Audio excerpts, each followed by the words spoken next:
हाँ बच्चों, सभी लोगों को मेरी तरफ से सुप्रभात। जैसा कि कल हम आप लोग को बताए थे, तृतीया विभक्ति में अजसिंह स्थासाम कर्म, अभिनिवेश्च और उपान्याद्वान वसः, तो 3 सूत्र कल बताए थे। आज उसी क्रम में हम जो है आकथितंच के बारे में बताएंगे। आकथितंच क्या कहता है? कहता है कि अपानादि विशेषैर विवक्षितम कारकम कर्म संज्ञम स्यात्। आकथितंच कहता है अपादानादि विशेषैर विवक्षितम कारकम कर्म संज्ञम स्यात्। ये कहता है कि अपादान है ना, करण, संप्रदान और अधिकरण कारकों से अविवक्षित या आकथित या अप्रधान कारक की क्या होती है? कर्म संज्ञा होती है। किसकी होती है?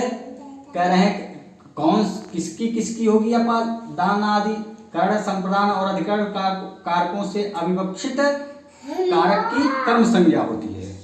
कह रहे हैं कुछ है आकथित, है ना। आकथित कितने हैं? यही कुछ दे दिए हैं कि इनकी जो है ये सब क्या है? द्विकर्मक धातु है, अप्रधान है, आकथित है। जैसे दुह, याच, पच, दंड, रुधि, प्रच्छ, ची, ब्रू, शास, जी, मथ, मुषाम। कर्मयुक्त स्याद कथितम तथा स्यान रे कृष वहाम। कह रहे हैं कि ये कर्म से युक्त हैं कौन? आकथित कर्म हैं। आकथित कर्म हैं कौन कौन से? दुहि, याच, पच, दंड, रुध, प्रच्छ, ची, ब्रू, शास, जी, मथ, मुषाम, मुष और फिर नी, ह्री, कृष, वह। 12 इसमें है और 4 ये 16 द्विकर्मक धातु है। कह रहे हैं कि ये द्विकर्मक धातु ये जहाँ होती है ना, उसमें हम यदि अपादान है, करण है, संप्रदान है या अधिकरण है तो उनकी अविवक्षा में, अर्थात विवक्षा से रहित है ना, हम अर्थात कहना ना चाहें, यदि हम करना चाहें तो उसे हम उसमें कर्म संज्ञा भी कर सकते हैं और यदि करना चाहें तो कर्म को क्या नाम है? अपादान, करण, संप्रदान, अधिकरण करना चाहें तो इसको कर सकते हैं और नहीं तो उसकी अविवक्षा में, है ना, उसके आकथित में क्या हो जाती है? कर्म संज्ञा हो जाती है। अब कर्म बताया कि 2 होते हैं। कौन? एक मुख्य कर्म या प्रधान कर्म और दूसरा क्या है? आकथित कर्म, है ना। दूसरा एक, पहला क्या है? मुख्य कर्म, दूसरा आकथित कर्म। मुख्य कर्म, आकथित कर्म कितने बता दिए? दुह, याच, पच, ये 16 द्विकर्मक धातु हैं। इसमें 2 कर्म हैं।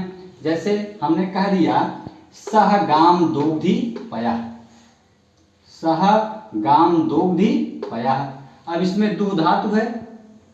अब कह रहे हैं इसमें 2 कर्म है, द्विकर्मक धातु है तो इसमें 2, एक मुख्य कर्म क्या हो गया? पयः, ठीक ना, पया हो गया।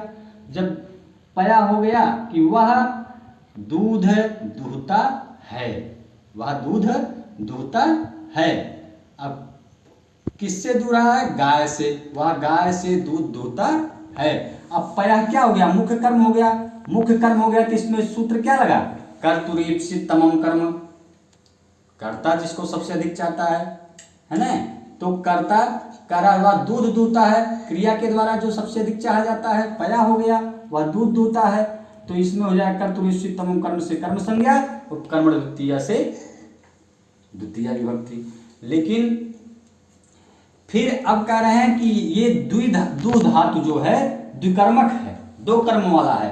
तो ये वह गाय से दूध, गाय क्या हो गया? गो जो है अपादान हो गया।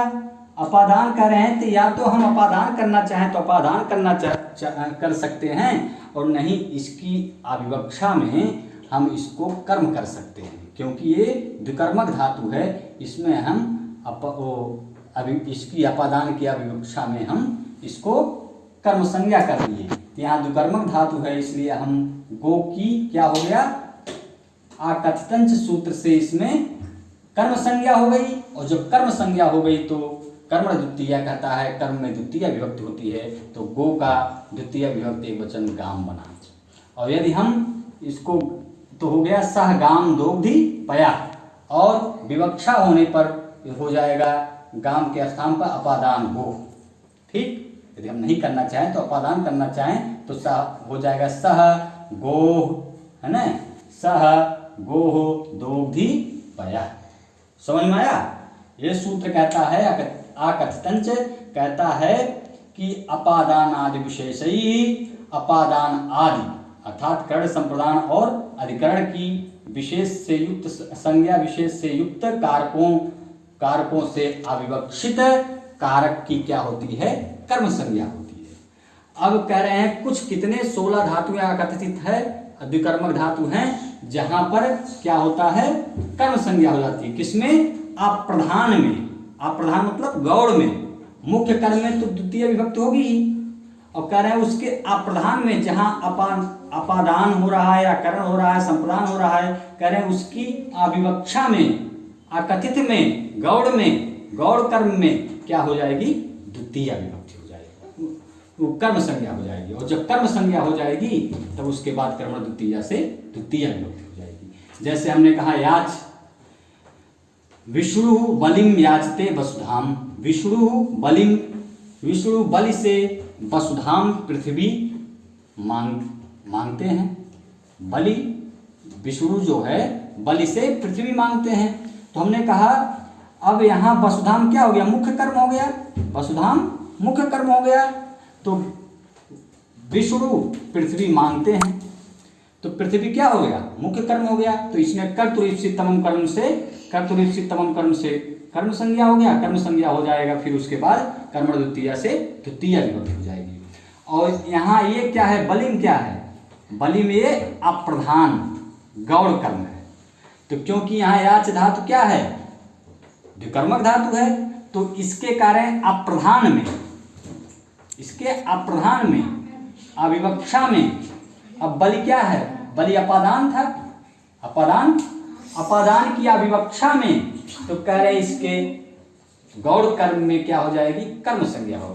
किससे? आकथितंच सूत्र से इसकी क्या हो जाएगी, कर्म संज्ञा हो जाएगी। और जब कर्म संज्ञा हो गई तो कर्म द्वितीय से इसमें द्वितीय विभक्ति लगकर हो गया बलिम। और जब यही विवक्षा होगी, है ना, यदि विवक्षा होगी तो ये हो जाएगा अपादान, बलि का अपादान क्या हो जाएगा, अपादान संज्ञा हो जाएगी। अपादान संज्ञा होने के बाद जो है इसमें अपादान पंचमी से बले हो जाएगा, है ना। तो ये हो जाएगा कि विष्णु बले याचते वसुधाम, और इसकी अपादान विवक्षा अविवक्षा में, अर्थात इसको हम नहीं करना चाहें तो इसमें द्विकर्मक धातु है। इस याच धातु क्या है, द्विकर्मक धातु है, इसलिए इसके अप्रधान में मुख्य कर्म ये है और अप्रधान कर्म ये है, गौड़ कर्म ये है बलिम। तो मुख्य कर्म में क्या हो जाएगा, कर्तुरीप्सितम कर्म से कर्म संज्ञा, फिर कर्म द्वितीय विभक्ति, और गौड़ कर्म में जो हो जाएगा आकथितंच सूत्र से क्या हो जाएगा, कर्म संज्ञा, बलि का कर्म संज्ञा हो जाएगा। और जब कर्म संज्ञा हो जाएगा तो कर्म द्वितीय से द्वितीय विभक्ति होकर इस हो जाएगा बलिम। समझ में आया? फिर जैसे कह रहे हैं पच धातु, पच का हमने उदाहरण बता रहा हूं, जैसे मोहना तंडुलान ओदनम पचती, मोहना तंडुलान ओदनम पचती, इसमें कर्ता क्या है, मोहन, कर्ता हो गया मोहन, मुख्य कर्म क्या हो गया, ओदनम, मुख्य कर्म हो गया, और गौड़ कर्म क्या हुआ, तंडुलान, तंडुल, ये क्या हो गया, गौड़ कर्म हो गया, अब प्रधान कर्म हो गया, है ना। तो कह रहे हैं कि यदि ये 16 धातुओं में से कोई भी धातु यदि आए तो यहाँ पचा गया, तो कह रहे हैं इसके गौड़ कर्म में, इसके गौड़ कर्म की क्या हो जाएगी, आकथितंच सूत्र से कर्म संज्ञा हो जाएगी। तो तंडुल का जो है, अब यह होना चाहिए थे सहायक, तंडुल क्या है, सहायक है। मोहन तंडुल चावलों से भात पकाता है ना, मोहन चावलों से भात पकाता है। तो यहाँ क्या है, ओदन हो गया मुख्य कर्म और ये तंडुल हो गया गौड़ कर्म, है ना। तंडुल क्या हो गया? गौड़ कर्म। तो यहाँ कह रहे हैं कि यहाँ कर्ण की विवक्षा थी। अब कह रहे हैं यदि कर्ण की अविवक्षा में उसके गौड़ कर्म में क्या हम कर सकते हैं? अकथितंच सूत्र से हम उसकी कर्म संज्ञा कर सकते हैं। तो तंडुल की हमने क्या कर दिया? कर्म संज्ञा कर दिया। और जब कर्म संज्ञा हो गया तो तुरंत जो है कर्म द्वितीय कहता है, कर्म में द्वितीय विभक्ति होती है। तो तंडुल का हमने द्वितीय विभक्ति बहुवचन में क्या हो गया? तंडुलान। और यदि हम उसकी विवक्षा में करना चाहें तो हो जाएगा मोहना तंडुलई, है ना, ओदनम पचति। ठीक। तो ये मुख्य कर्म क्या हो गया? ओदन हो गया। ओदन में कर्तृ कर्म से कर्म संज्ञा हो गया। और तंडुलान क्या है? गौड़ कर्म है। और गौड़ कर्म में ही अकथितंच सूत्र कहता है कि 16 ऐसे दुकर्मक धातु हैं, तो है ना, जो पच धातु है, पच क्या है? दुकर्मक धातु है। तो ये दुकर्मक धातु आए तो कर्ण अपादान, कर्ण संप्रदान अधिकरण कारकों से अविवक्षित, अर्थात हम नहीं कहना चाहें तो उस कार्य की क्या होती है? कर्म संज्ञा होती है। तो यहाँ जो है तंडुलान है ना। तो ये कर्ण हो रहा था, इसकी विवक्षा क्या है? मोहन कर्ण सहायक, वह चावलों से भात पका रहा है, तो एक सहायक था, कर्ण था। तो कह रहे हैं इसकी अविवक्षा में हम इसकी आकथितंच सूत्र से कर्म संज्ञा कर देंगे।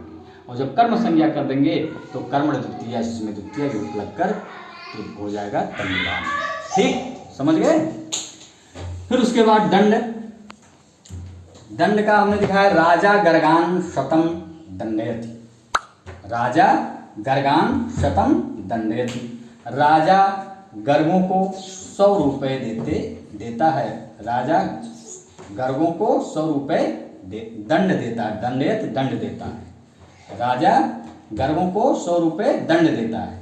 अब राजा क्या हो गया? कर्ता हो गया, है ना, कर्ता हो गया। फिर शतम, राजा शतम क्या हो गया? मुख्य कर्म हो गया। मुख्य कर्म क्या हो गया? शतम। और इसमें कर्तृ कर्म से कर्म संज्ञा और कर्म द्वितीय विभक्ति। और फिर कह रहे हैं गर्गान, किसको दे रहे हैं? गर्गों को, है ना। ये क्या था? अपादान, है ना, ये अपादान था। तो अपादान कह रहे हैं तो या तो हम अपादान करना चाहें तो हो जाएगा गर्गेभ्या। और यदि कह रहे हैं कि दंड जो है द्विकर्मक धातु है, इसलिए द्विकर्मक धातु यदि होते हैं तो जो है आकथितन इसके अप्रधान में, अर्थात गर्गान क्या हो गया? अप्रधान। ये मुख्य कर्म हो गया, गौड़ कर्म हो गया। तो कह रहे हैं इसके अप्रधान में तो हमने जो क्या कर दे, इसकी आकथितंच से सूत्र से क्या है? आकथित कर्म संज्ञा कर दे। और कर्म संज्ञा कर दिए तो कर्म द्वितीय, इसमें द्वितीय विभक्ति लगकर हो गया गर्गान। तो हो गया राजा गर्गान शतम दंड यति। ठीक, समझ में आया। राजा क्या हो गया? कर्ता हो गया। गर्गान क्या हो गया? गौड़ कर्म हो गया। और गौड़ कर कह रहे हैं अपादान है, तो कह रहे हैं अपादान की अविवक्षा, अपादान आदि कारकों से अविवक्षित कारक की क्या होती है? कर्म संज्ञा होती है। किस सूत्र से? आकथितंच सूत्र से। क्योंकि द्विकर्मक धातु क्या है? दंड है। दंड क्या हो गया? द्विकर्मक धातु हो गया। तो इसके मुख्य कर्म में, तो मुख्य कर्म क्या है? इसका मुख्य कर्म शतम हो गया। तो इसमें कर्तृ कर्म से कर्म संज्ञा हो ही गई। तो कह रहे हैं इसके मुख्य कर्म में नहीं, गौड़ कर्म में। गौड़ कर्म क्या हो गया? गर्गान। तो कह रहे हैं कि इससे गौड़ कर्म में क्या है? हम आकथितंच सूत्र से इसकी कर्म संज्ञा कर देंगे और कर्म द्वितीय, इसमें द्वितीय लग जाएगी। फिर आगे बता रहे हैं रुद्ध का। देखिए रुद्ध, जैसे श्यामा ब्रजम और उरद्धि गाम। श्यामा ब्रजम और उरद्धि गाम। तो यहां कह रहे हैं श्याम गाय को, ठीक ना, ब्रजम बाड़े में और उरद्धि रोकता है। श्याम किसको रोकता है? गाय को रोकता है ना। तो गाय क्या हो गया? यहाँ मुख्य कर्म हो गया। और ब्रजम बाड़े में रोकता है। कहाँ रोक रहा है? ब्रजम बाड़े में रोक रहा है। तो एक मुख्य कर्म ये हो गया गाम, गो, और एक ब्रज जो हो गया, एक क्या हो गया? अप्रधान। और ये सूत्र क्या कहता है? आकथितंच अप्रधान में कर्म संज्ञा होगी। क्योंकि यहाँ रुद्ध है ना, रुद्ध धातु है, तो रुद्ध धातु है द्विकर्मक धातु है, इसलिए यदि